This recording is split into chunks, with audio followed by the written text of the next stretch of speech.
स्वागत करते हैं दोस्तों आपका हमारे चैनल के अंदर। जैसा कि आप जानती हैं कि महाराष्ट्र के अंदर 48 लोकसभा सीटें हैं और 48 लोकसभा सीटों के ऊपर ऑल इंडिया मजलिस इत्तेहादुल मुस्लिमीन इन दिनों जो है तो चुनावी तैयारी करते हुए नज़र आ रही है। मैं आपको बता दूं, फिलहाल अगर हम बात करें तो ऑल इंडिया मजलिस इत्तेहादुल मुस्लिमीन महाराष्ट्र के अंदर जो है तो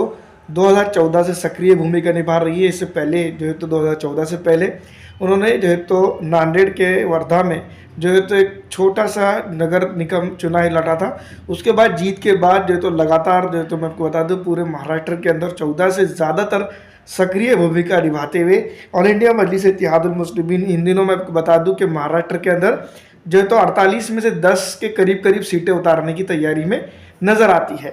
मैं आपको बता दूं working president doctor Abdul Gaffar Qadri sahab ने भी जो है तो इसके ऊपर कहा है। सैयद मोइन जो है तो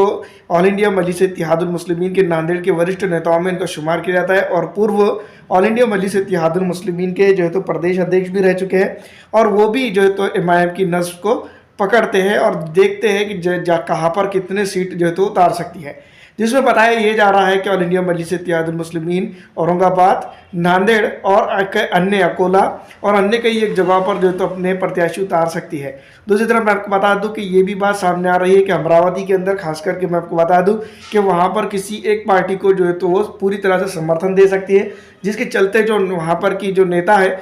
नवनीत राणा जो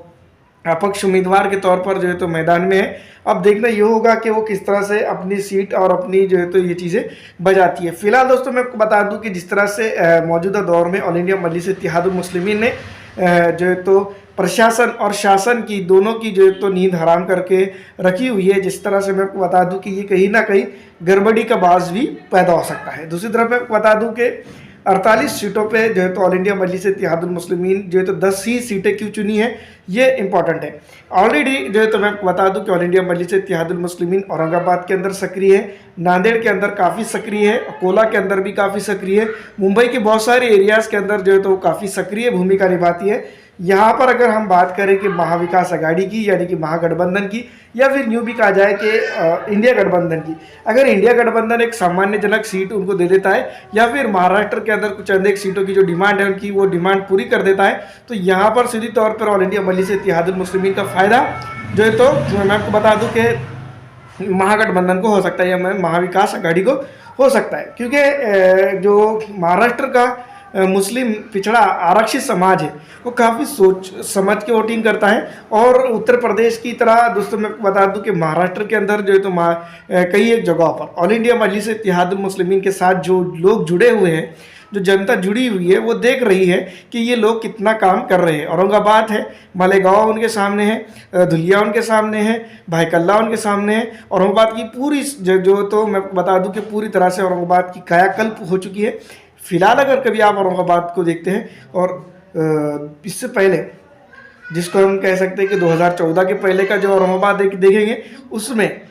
और मौजूदा औरंगाबाद के अंदर अगर आप देखेंगे तो वहाँ पर पार्शलिटी नहीं हुई है, विकास में पूरी तरह से सहयोग हुआ है, चाहे वो मुस्लिम एरिया हो, चाहे वो नॉन मुस्लिम एरिया हो या फिर कोई भी किसी भी किस्म के जो है तो एरिया हो, वहाँ पर विकास हुआ है। धड़ल्ले से इम्तियाज़ जलील दोस्तों मैं आपको बता दूँ एमपी लॉट फंड से और अपने निजी फंड से जो भी जो है तो मिलता है उसके ज़रिए से लगातार दोस्तों मैं आपको बता दूँ विकास करते हुए नज़र आ रहे हैं। और कई बार नितिन गडकरी जी से उन्होंने जो पर्सनल मुलाकात करके जो है तो कई एक जो है तो मैं आपको बता दूँ कि औरंगाबाद शिरडी हाईवे हो या फिर जो तो औरंगाबाद जलगांव हाईवे हो, उसके ऊपर लगातार रहनुमाई की है। और साथ ही साथ औरंगाबाद के अंदर जो तो छोटे बड़े रास्ते जो एक वक्त में 2014 से पहले अगर देखा जाए तो पूरी तरह से मैं बता दूं कि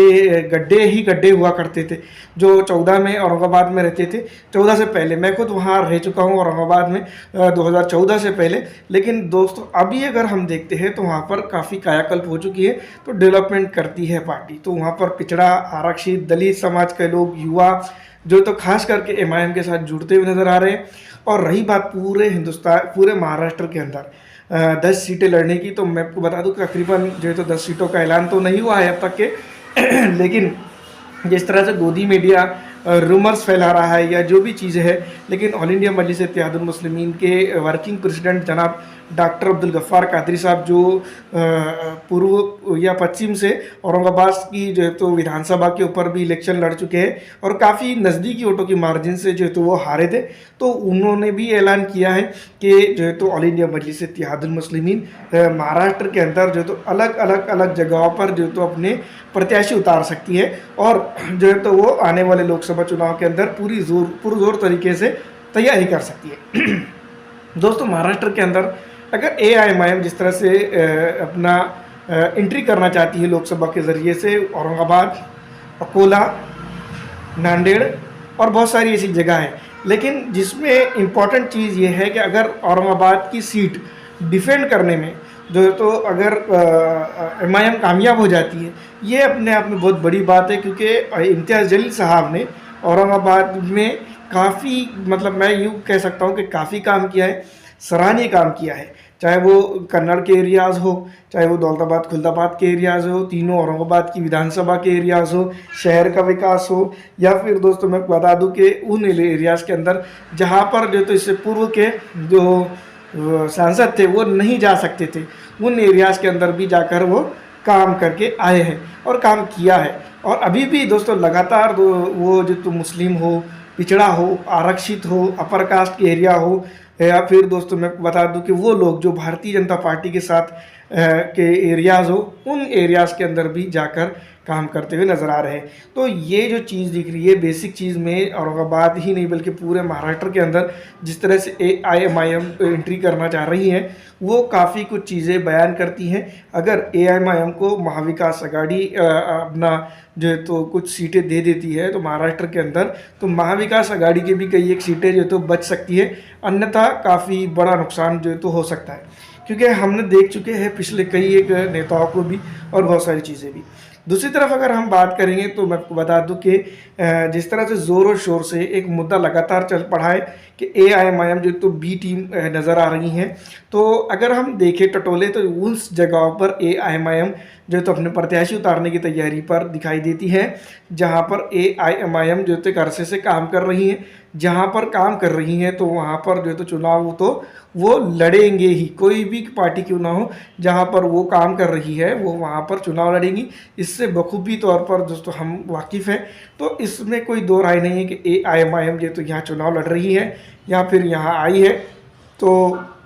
महाराष्ट्र की अलग अलग लोकसभा चुनाव में वो मैदान मारने में या फिर चुनाव लड़ने में जो है तो वो कामयाब रहेंगे। इससे ये होगा कि जो अल्पसंख्यक का एक बहुत बड़ा जो तबका है, जिसके पास जो है तो मैं आपको बता दूं कि अपने नेता नहीं है, खास करके वो नेता बन के निकलेंगे और जो है तो अलग अलग क्षेत्रों के अंदर वो काम करेंगे, जिससे ये होगा कि जो मुस्लिम आबादी, एक बड़ी आबादी, पिछड़ा आरक्षित समाज की आबादी है, वो एक मेन स्ट्रीम इसमें आएंगी, जिस तरह से हमने औरंगाबाद के अंदर देखा, नांदेड़ के अंदर देखा है और अकोला के अंदर भी हमने देखा है। तो इससे ये होगा कि यहाँ पर की जो जिस तरह से आबादी है वो यहाँ पर जो तो विकास होगा तो बेहतरीन हो सकता है। दूसरी तरफ ये बात है कि जिस तरह से गोदी मीडिया 10 का आंकड़ा बता रहा है उसमें कोई सच्चाई नहीं है, लेकिन MIM जो तो यहाँ पर सीट उतार रही है, इसमें सच्चाई ज़रूर है। फिलहाल इस वीडियो में इतना ही।